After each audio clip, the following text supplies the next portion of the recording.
समस्त मानव कल्याण के लिए पवित्र और भगवान के दिव्य उपदेश, दिव्य शब्दों का उनके ही मुख से निकले इस उपदेश ज्ञान को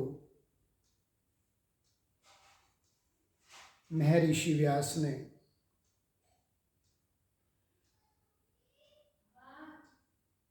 महाभारत के अंग श्रीमद् भगवद गीता का सत्संग परम पूज्य गुरुदेव और स्वयं श्री भगवान की कृपा से चल रहा है। एक बार हम सब मिलके अंतःकरण में इसके लिए परमपिता परमात्मा का शुक्रिया कहें और गुरुदेव को बारंबार नमन करें। अंतर हृदय में गुरुदेव को विराजमान कर जब भाव से सत्संग सुनते हैं तो ये शब्द ऊर्जा हमारे अंतःकरण में व्याप्त हो जाती है। इसी श्रद्धा और विश्वास के साथ आज का सत्संग शुरू करते हैं। हम अध्याय 4 के 14वें श्लोक तक पिछली बार सत्संग हुआ। 14वें श्लोक में श्री भगवान ने बताया कि उन्हें कर्म लिप्त नहीं करते, जैसे अबोध बालक को संसारिक पिता अपने आचरण का उदाहरण देके समझाते हुए अमुक कार्य को समझाते हैं, उसके प्रति जागरूक करते हैं, ज्ञान देते हैं। उसी प्रकार 14वें श्लोक में श्री भगवान ने अपना उदाहरण अर्जुन को कहा कि हे अर्जुन, ये दिव्य शरीर में प्रकट हो जाने के बाद जो मैं यहाँ लीला में कार्य कर रहा हूँ, ये कार्य, ये कर्म मुझे लिप्त नहीं करते, मुझे बंधन में नहीं बांध सकते, क्योंकि इनके प्रति, कर्म के फल के प्रति मुझे किंचिन मात्र भी स्पृहा नहीं है। अतः ये कर्म फल मुझे नहीं बांध सकते। भगवान का कहने का तात्पर्य है कि अर्जुन, आपको भी कर्मों के फल में इसी तरह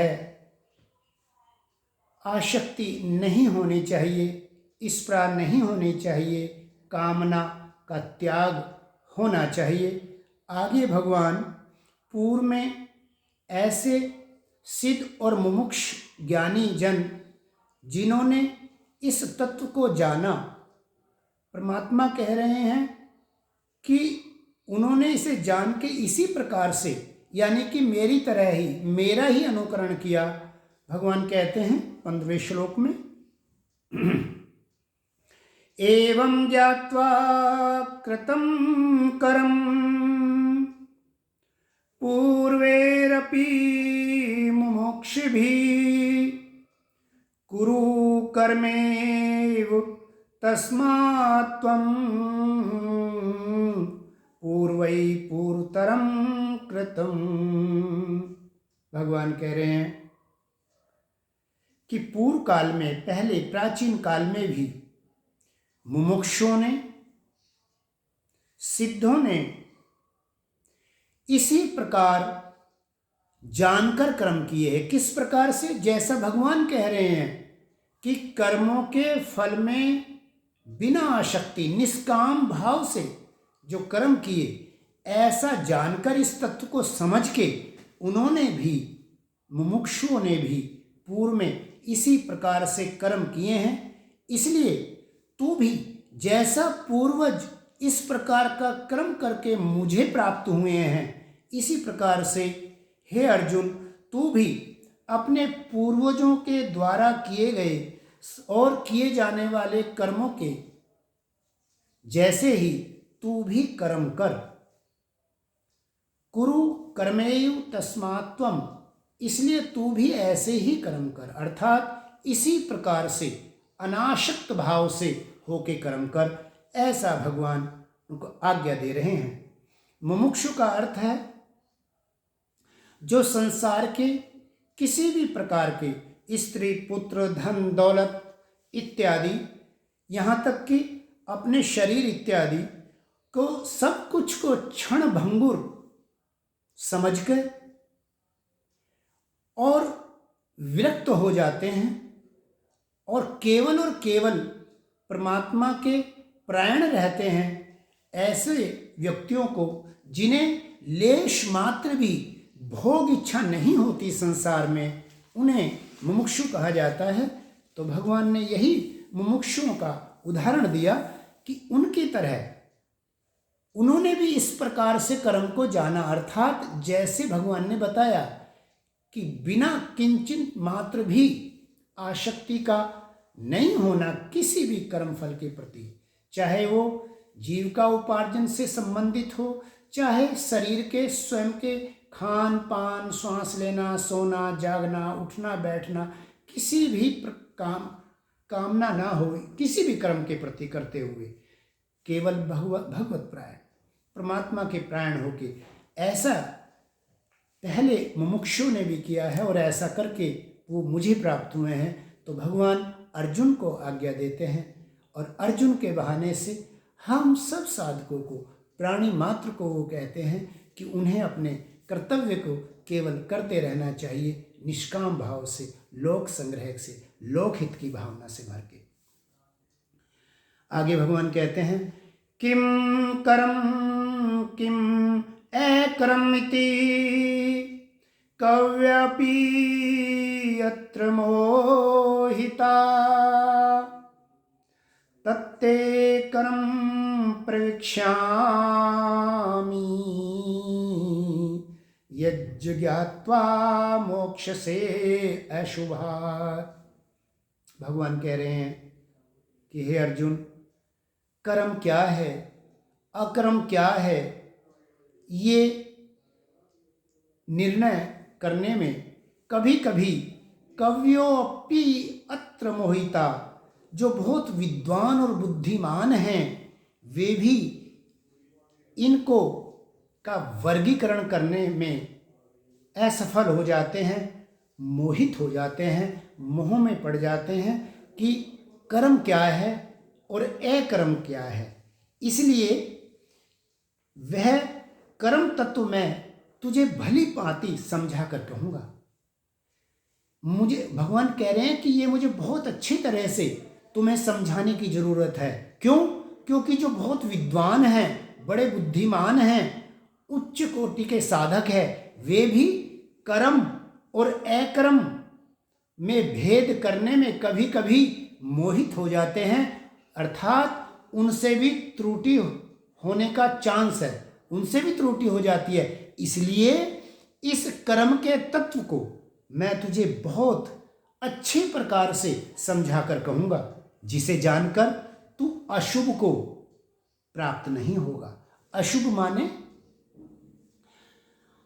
मनुष्य योनि में जो हम कर्म करते हैं, और कर्म चाहे वो सात्विक कर्म हो चाहे दूसरे, हमें वो बांध लेते हैं। इन हम कर्मों के बंधन से मुक्त रहें। हम कमल पत्र की भांति संसार में रह के निर्लिप्त रहे। जैसे कमल पत्र जल में रहते हुए भी निर्लिप्त रहता है, उसी प्रकार से भगवान इशारा कर रहे हैं कि जिसे जानकर तू अशुभ को अर्थात कर्म बंधन को प्राप्त नहीं होगा, अर्थात कर्म बंधन से मुक्त हो जाएगा। इसलिए मैं इस कर्म के तत्व को तुम्हें समझा के कहूँगा। भगवान अनुग्रह कर रहे हैं। क्यों? क्योंकि अर्जुन ने दूसरे अध्याय में श्री भगवान के समर्पण होके भगवान से अपने कल्याण के लिए प्रार्थना की है। युद्ध क्षेत्र में युद्ध में जीतने के लिए नहीं। ध्यान दें कि अर्जुन ने कहा कि प्रभु मेरा जो कल्याण हो बस उसे निश्चित करके बताइए, क्योंकि क्या अच्छा है और क्या बुरा। अच्छा, आपने जो कर्म योग या ज्ञान योग समझाया, ये मैं इसमें विमूढ़ हो रहा हूँ, अर्थात मेरी समझ से बाहर है। आप मुझे निश्चित करके बता दीजिए जिससे मेरा कल्याण हो। वो आत्म कल्याण की बात कर रहे हैं, आत्मा अपने स्वरूप की बात कर रहे हैं कि जिससे मेरा कल्याण हो। तो भगवान भी शरणागत को, ये बड़े दयालु है, करुणामयी है। प्रभु की दया का कोई आर पार नहीं। इतने दयालु भगवान हैं, कितने दयालु हैं ये स्वयं ईश्वर ही जानते हैं। इतने कृपालु हैं वो अपने समस्त जीवात्माओं पर।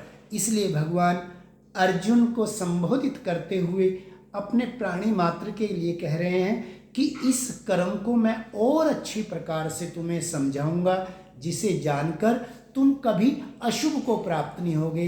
मनुष्य योनि के लिए अशुभ यही है कि वो कर्म के बंधन से बंध जाता है और जन्म मरण के इस चक्र में फंस करके बार बार जन्म लेना और बार बार मृत्यु को प्राप्त होना, और जन्म लेके भी कई बार अपने इस योग मार्ग से भटकने के चांस होते हैं। इसलिए इससे दूरी बना के परम धाम में रहते हुए ईश्वर को प्राप्त हो जाना, इससे अच्छा कोई शुभ नहीं। और ऐसा ना होना, कर्म के बंधन में बंध के केवल जन्म मृत्यु चक्र में फंस जाना, ये हमारे लिए अशुभ है। तो भगवान यही कह रहे हैं कि तुम अशुभ को प्राप्त नहीं होगे। मोक्ष से अशुभ अशुभात, जो अशुभ है उससे तुम मोक्ष हो जाएगा, अर्थात उससे तुम मुक्त हो जाओगे, उससे परे हो जाओगे। बंधन तुम्हें बांधेंगे नहीं। तो भगवान ये कह रहे हैं कि भाई जो ज्ञानी लोग हैं वो भी इसमें मोहित हो जाते हैं। यहाँ भगवान ये समझाने की कोशिश कर रहे हैं कि जो इस तत्व को समझ लेता है, किसको समझ लेता है कि किस भाव से कौन सा कर्म वास्तव में कर्म है और किस भाव से कर्म करने से वो कर्म होते हुए भी अकर्म हो जाता है, अर्थात अकर्ता की भांति निर्लिप्त रहता है। जैसे कोई अमुक कार्य करता है तो उसमें संलिप्तता रहती है कि कार्य से जुड़ता है, तो उसके फल भी उसको प्राप्त होता है। लेकिन जो कर्म ही नहीं करेगा उसको फल भी प्राप्त नहीं होगा, बिल्कुल दूरी बनी रहेगी। तो कर्म करता हुआ भी अकर्ता रहे, वो कब हो सकता है? जब वो तत्व को समझ ले। क्योंकि प्रत्येक कर्म वो वास्तविक कर्म है या नहीं, इसमें भेद हो जाता है। किससे? कि जब हम अमुक कार्य कर रहे हों, उस कार्य को करते समय हमारे अंतःकरण में कौन सा भाव प्रधान रूप से प्रकट है, अर्थात हमारा मन चित्त बुद्धि कहाँ लगे हैं, तो इस बात पर प्रभाव पड़ता है कि वह कर्म कर्म होगा या अकर्म होगा, अर्थात वो हमें कर्म में बांधने वाला होगा या हमें कर्म से मुक्त, कर्म करते हुए हम मुक्त रहेंगे, अकर्ता की भांति रहेंगे। ये भगवान समझा रहे हैं। और इस बात को समझना ही तत्व से समझने की बात कह रहे हैं। यही तत्व को समझना है, कर्म के तत्व को यही समझना है कि कर्म करते हुए भी अकर्म की तरह होना। आगे भगवान कहते हैं इसी बात को समझाते हुए कि कर्म में भी अकर्म होना और अकर्म में भी कर्म होना। तो ये क्या है? इसके पीछे भाव प्रधान है। कर्म का स्वरूप वैसे जाना नहीं जा सकता। भगवान ये कह रहे हैं कि कर्म की गति बहुत गहन है। अगले श्लोक में भगवान समझा रहे हैं इसी बात को। कर्मणो हि अपि बोधव्यं च विकर्मणा एकर्मणश्च बोधव्यं गहना कर्मणो गति। भगवान कहते हैं गहनो कर्मणो गति। ये कर्म की जो गति है बहुत गहन है, बहुत गूढ़ है, बहुत रहस्यमय है। साधारणता में शब्दों में यूं ही समझ में नहीं आ सकती। इसको समझाने के लिए गुरु तत्व की आवश्यकता है, गुरुत्व की जरूरत है, गुरु की जरूरत है, महान ज्ञानवान व्यक्ति की जरूरत है। वह महान विभूति ही इसे समझाने में सक्षम है। किसको? इसलिए भगवान कह रहे हैं कर्म का स्वरूप भी जानना चाहिए कि कर्म वास्तव में है क्या। तो कर्म को जब हम तत्व से समझेंगे तब उसके वास्तविक प्रारूप को समझ पाएंगे। तो इसलिए भगवान कह रहे हैं कर्मणो हि अपि बोधव्यम, कर्म के स्वरूप को भी जानना चाहिए और अकर्म के स्वरूप को भी जानना चाहिए तथा विकर्म को भी जानना चाहिए, क्योंकि कर्म की गति बहुत ही गहन है, बहुत ही गूढ़ है, इतनी आसानी से समझ में आने वाली नहीं है। कहने का तात्पर्य यह है। तो कर्म क्या?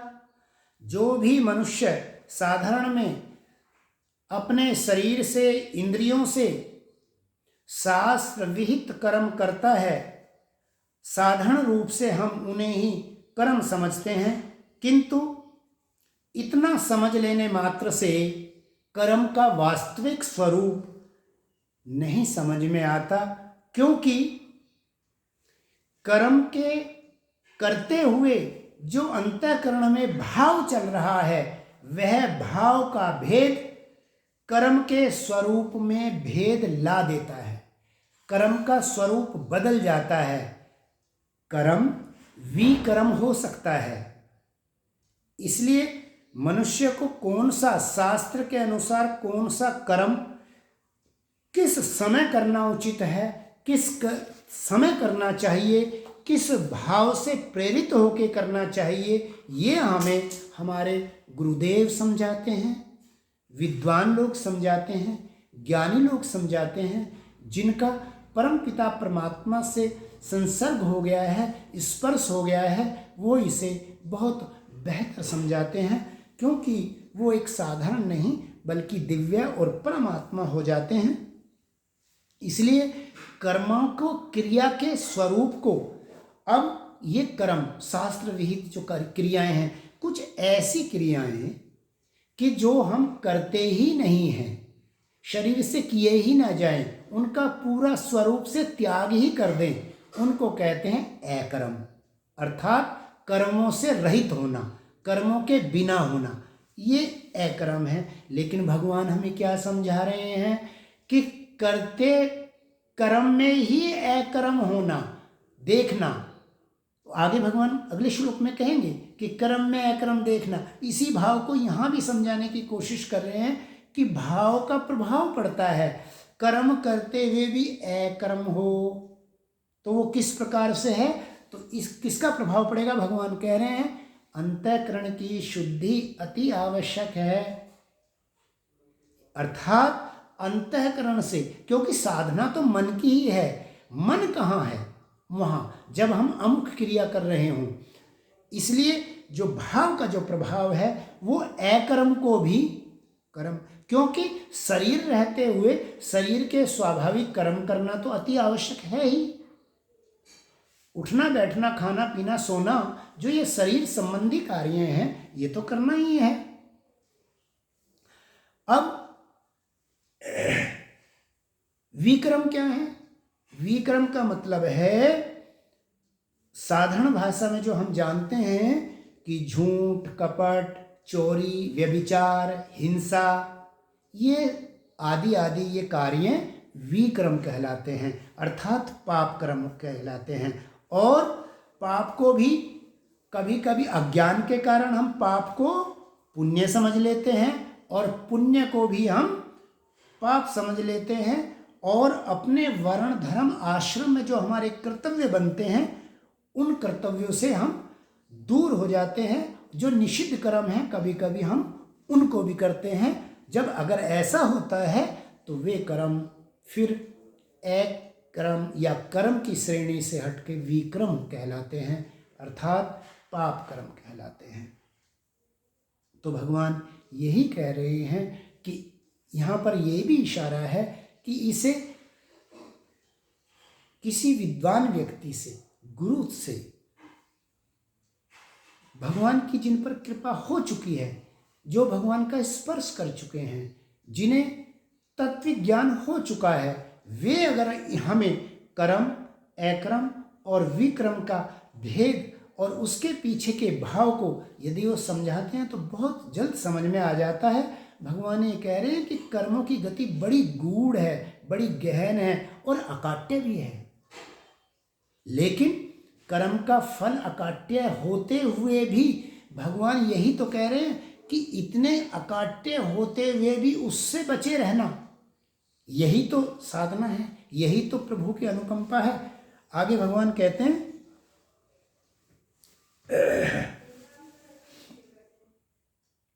तो कर्म तत्व में श्रद्धा उत्पन्न करने के भगवान ने शब्द, गहन शब्द, गूढ़ शब्द की कहे कि हम और श्रद्धा से और जागरूकता से और अच्छी प्रकार से इस तत्व को समझें। भगवान कहते हैं,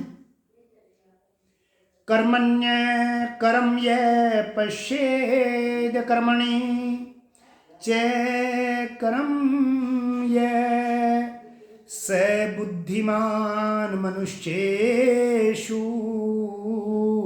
स युक्त कृत्सं कर्म कृत। भगवान कहते हैं कि जो मनुष्य कर्म में अकर्म देखता है और जो अकर्म में कर्म देखता है, वह मनुष्यों में बुद्धिमान है। स बुद्धिमान मनुष्येषु सह युक्त कृत्सं कर्म कृतः। कृत्सं कर्म कृतः अर्थात वह योगी समस्त कर्मों को करने वाला है। वह योगी समस्त कर्मों को करने वाला अर्थात समस्त कार्यों को करके भी अकर्ता की भांति निर्लिप्त रहता है। भगवान ये समझाने की हमें कोशिश कर रहे हैं।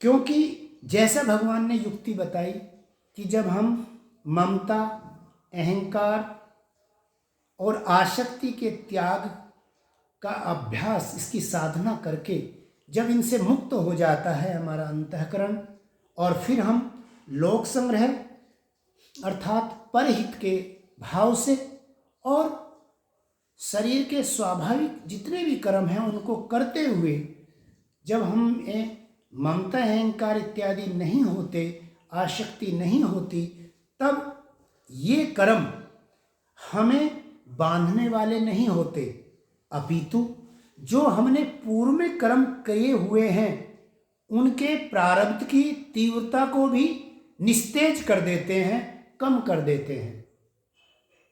ऐसा भगवान कह रहे हैं कि इसलिए यही कर्म में अकर्म देखना है। कर्म में जो अकर्म देखते हैं वो बुद्धिमान है। कर्म में अकर्म अर्थात जो ममता, अहंकार, आसक्ति इत्यादि का त्याग कर देते हैं, अर्थात जिनका अंतःकरण विशुद्ध हो गया है, ऐसे पवित्र अंतःकरण के साथ आत्मस्वरूप भाव में जो जग जाते हैं, तब चाहे वो शरीर निर्वाह का कार्य हो अथवा संसार का कोई भी लोक संग्रह के भाव से किया गया समस्त कार्य, जिनमें निष्काम भाव से किया हुआ कार्य हमारे पूर्व जन्म के भी जन्म जन्मांतरों के जो हमारे प्रारब्ध हैं उनको भी निस्तेज करने वाला है, दग्ध कर देने वाला है, उनको से भी हमको पार उतारने वाला है, अर्थात उनके बंधनों को भी ये निर्बाध खोल देता है, काट देता है। क्या? यह भाव, यह आज आगे तो होने ही नहीं देगा। आगे से तो किए जाने वाले कर्मों के फल से बंधेंगे ही नहीं, पर पूर्व में जिन बंधनों से बंध के हम यहाँ आए हैं, यह उनकी अनुकंपा है कि हम फिर भी अपने उसी योग मार्ग में हैं आज, कि हम परमात्मा के निकटता को उनके सामीप्य को प्राप्त करने के लिए प्रयासरत हैं। ये बड़ा सौभाग्य है हमारा, ये बड़ी कृपा है हमारे पे गुरुदेव की, हमारे पे तो ऐसे भगवत प्रेमी जनों की, कि हम लोग आज भी कली काल में थोड़ा सा ही समय सही लेकिन इसके लिए निकाल पाते हैं। तो भगवान ये समझा रहे हैं कि कर्म में अकर्म देखना क्या है। इस प्रकार से निष्काम भाव से जो किया हुआ कर्म है वह कर्म में अकर्म देखना है, अर्थात अकर्म की भांति हम निर्लिप्त रहते हैं, उसी प्रकार से पवित्र रहते हैं। और यह कर्म ना केवल हमें किए जाने वाले वर्तमान में किए जाने वाले कर्मों से ही मुक्त नहीं रखता, अपितु पहले से किए जाने वाले ऐसे प्रारब्ध कर्म जिनका अभी भोगना बाकी है, जिनसे हमारा यह जीवन बंध के और प्रेरित होके हम संसार में प्राप्त हुआ है ये देह, इस देह में ऐसे चित्त पर प्रारब्ध के तेज को निस्तेज कर देता है। इसके इन वचनों के भाव के पीछे जो विचार अंतःकरण में आ रहा है, मैं वह बताने की प्रयास कर रहा हूँ कि ये है।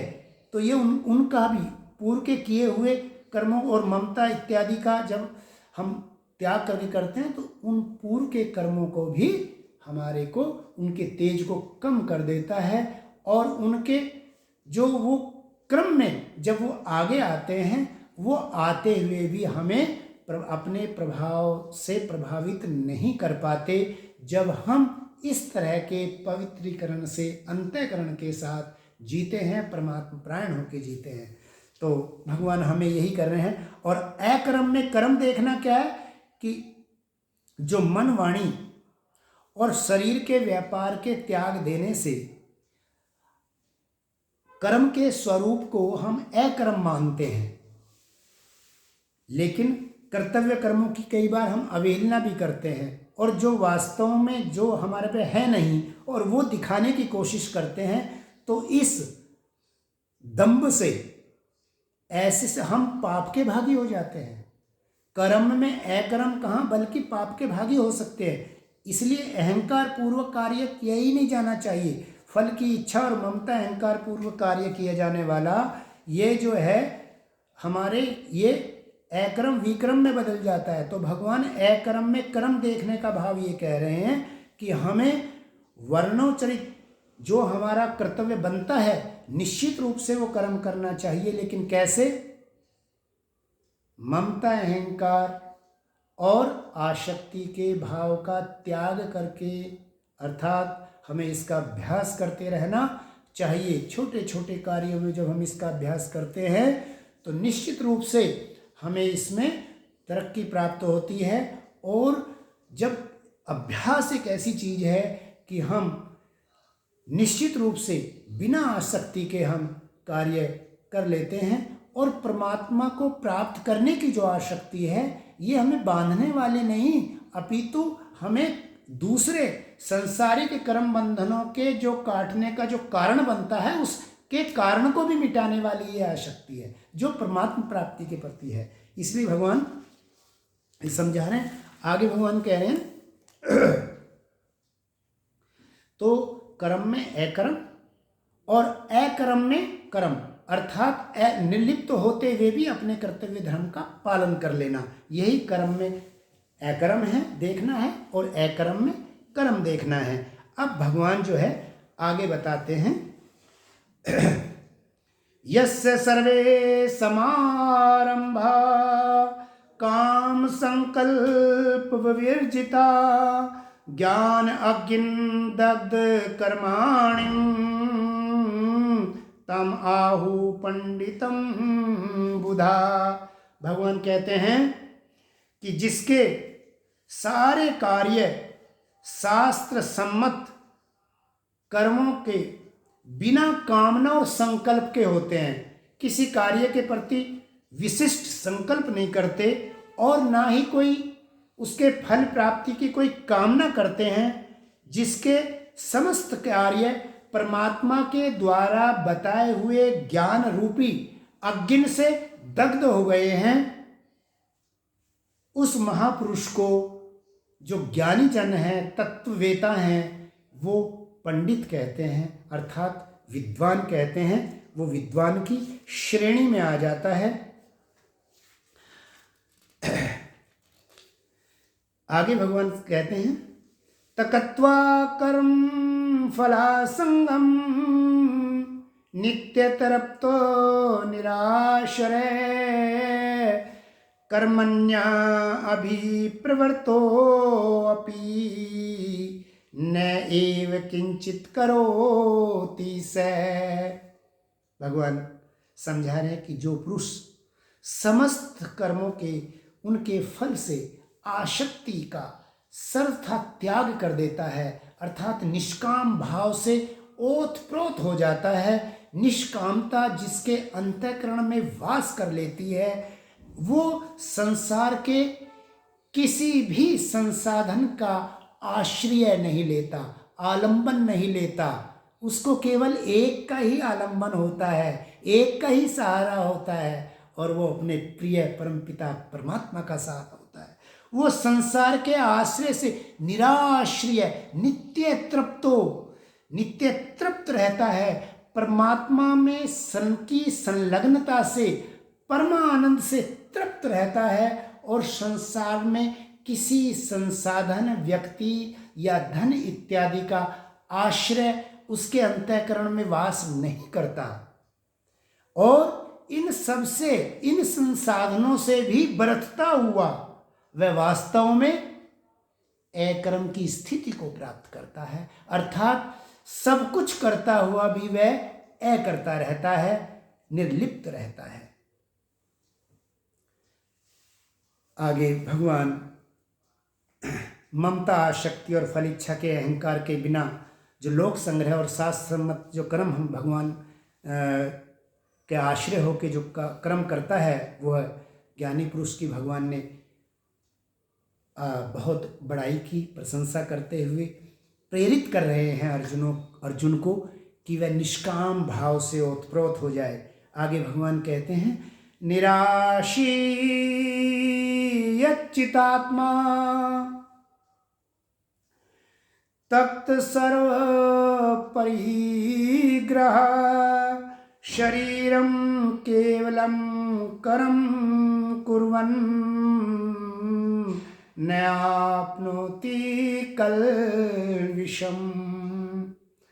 भगवान ने अब हमें समझा रहे हैं कि जिसका अंतःकरण और इंद्रियों सहित समस्त शरीर भोग की सामग्रियों को त्याग कर देता है। कि यहाँ से त्याग करना है, भाव से त्याग करना है। शरीर और समस्त इंद्रियों से अपने कर्तव्य होने की कार्य की करते हैं। भगवान युद्ध एक साधारण कार्य नहीं, भगवान बार बार बीच बीच में ज्ञान देने के बावजूद, सब कुछ ज्ञान देते हैं अर्जुन को, लेकिन बीच बीच में उनको उनके युद्ध जैसे संघर्षमयी कठोर कर्म को करने की भी आज्ञा दे रहे हैं। तो यहाँ ये भगवान कह रहे हैं कि शरीर इंद्रियों सहित जो जीत जाता है, जिसका बस में हो गया है अंतःकरण, वह समस्त भोगों की सामग्री को त्याग दिया है। तो कैसे त्याग दिया है? फल की इच्छा ही नहीं है तो वह त्यागना ही है। ऐसा आशा रहित पुरुष केवल केवल शरीर का निर्वाह कार्य भी अगर वो कर रहा है, क्योंकि शरीर की पूर्ति के लिए जो कार्य करते हैं कहीं ना कहीं वह उसमें अंतःकरण में संकल्प आता है कि मुझे पानी पीना है, मुझे सोना है, ये भाव आता हुआ भी वह पाप को प्राप्त नहीं होता। भगवान ऐसे कहते हैं कि वह पाप को प्राप्त नहीं होता। न आपनोति कलविषम, वह कलमिशम को अर्थात पाप को प्राप्त नहीं करता। लेकिन कैसा? जो यतचित आत्मा है, अर्थात जिसका अंतःकरण पवित्र हो गया है, जिसका अंतःकरण भगवान के भाव से भर गया है, जिसके अंतःकरण में ममता, आसक्ति, अहंकार इत्यादि दुर्गुण दूर हो गए हैं, ऐसा चितात्मा को शरीर निर्वाह और अन्य कर्म करते हुए भी वो पाप को प्राप्त नहीं होता। आज के लिए इतना ही। ओ